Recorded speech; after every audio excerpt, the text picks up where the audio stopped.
এইমাত্র রিয়া চৌধুরীর করা মামলায় গ্রেপ্তার হলেন হিরো আলম। হিরো আলমের গ্রেপ্তার নিয়ে সকলের সামনে একই বললেন ডিপজল। বিস্তারিত জানতে এখনই চ্যানেলটি সাবস্ক্রাইব করে ভিডিওটি দেখতে থাকুন। সুপ্রিয় দর্শক, আশরাফুল আলম ওরফে হিরো আলমের নামে সাইবার ক্রাইম ইউনিটে মামলা করেছেন তারই সিনেমার টোকাইয়ের নায়িকা রিয়া চৌধুরী। শুক্রবার 9 জুন রাজধানীর বাড্ডা থানায় জিডি করেন তিনি। রিয়ার অভিযোগ, ফেসবুকে হিরো আলমের পেজ ব্যবহার করে তাকে গালাগালি করা হয়েছে। মামলার বিষয়টি গণমাধ্যমকে নিশ্চিত করে বাড্ডা থানার ওসি আবুল কালাম আজাদ। তবে এটা সাইবার সংক্রান্ত অভিযোগ হওয়ায় মামলাটি পুলিশের গোয়েন্দা বিভাগের ডিবি সাইবার ইউনিটে পাঠানো হবে। জানা গিয়েছে, গত শুক্রবার নিজের ছবির নায়ক হিরো আলমের বিরুদ্ধে বাড্ডা থানায় এক লিখিত অভিযোগে টোকাই ছবির নায়িকা রিয়া চৌধুরী অভিযোগ করেছেন। গত 7 June hero Alam Bogura Facebook page থেকে রিয়ামণি নামে হিরো আলমের কথিত গার্লফ্রেন্ড রিয়ামণি তাকে অশ্লীল গালিগালাজ করেছেন, যে কারণে তার সামাজিকভাবে মানহানি ও মর্যাদা ক্ষুণ্ণ হয়েছে। পুরো ঘটনার পিছনে হিরো আলমের ইন্ধন রয়েছে। বিষয়টি নিয়ে হিরো আলম বলেন, আমার পেজ থেকে একটি ভিডিও আপলোড হয়েছে, এতে যে বক্তব্য আছে তাতে রিয়া চৌধুরীর নাম বলা হয়নি, কিন্তু সে অভিযোগ করছে তাকে নাকি গালিগালাজ করা হয়েছে।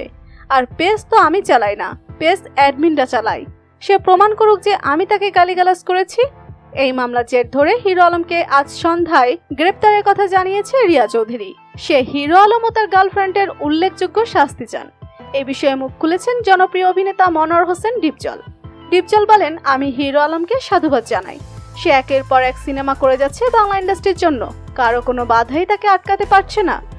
কোনো আলোচনা সমালোচনা তাকে দমিয়ে রাখতে পারেনি। সে এক উদাহরণ আমাদের জন্য। এর আগেও তার নামে মামলার বিষয়ে আমি জেনেছি। সে বহুবার বিভিন্ন কাজে আলোচনায় এসেছে। আজ একটি গণমাধ্যমে দেখলাম তার নামে মামলা করেছে তারই সিনেমার নায়িকা রিয়া চৌধুরী। আমি জানি না ঘটনাটির সাথে হিরো আলম কতটা জড়িত। যদি সে আসলেই এইসবের সাথে জড়িত না হয়, তাহলে বলবো সুশীল সমাজ এই ছেলেটাকে থামিয়ে দেওয়ার ষড়যন্ত্রে নেমেছে। হিরো আলমের উচিত হবে রিয়ার সাথে বসে বিষয়টি সমাধান করে নেওয়া।